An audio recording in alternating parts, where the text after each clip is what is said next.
The disciples were in a boat, and the wind started to blow very strongly, and the water started to rage, and the boat kept tossing from side to side, and the disciples started to panic because they were in the storm and it seemed like they were gonna die.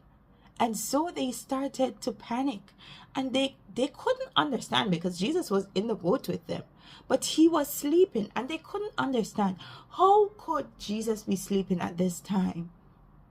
I mean, it looked like they were gonna die and Jesus was sleeping.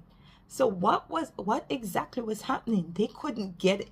They didn't get it. And so they woke Jesus up because they're like, no, this is not the time to sleep, And Jesus woke up, rebuked the wind and the sea, and everything went back to normal. It was just calm again. And while we would have acted the same way, well, I would have acted in a similar way as its disciples. We must ask the question, why is it that the disciples acted in that way, right? And the answer is because they had their eyes on the storm. Their eyes were on the storm instead of Jesus. Their eyes were on the storm instead of Jesus, the one who is able to calm any storm. So their eyes were on the wrong thing.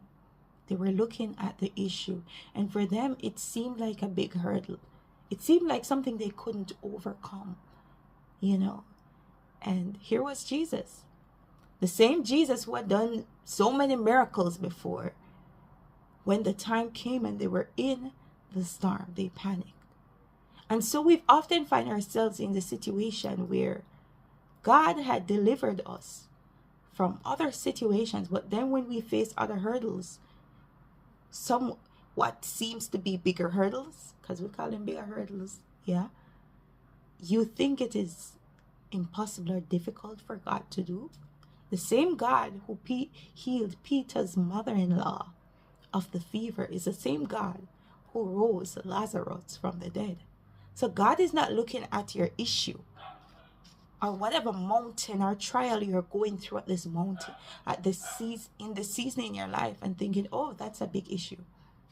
How is she going to get over it? How is he going to cross this bridge? He's not looking at it. He's not looking at it like that. So I encourage you, take your eyes off the storm.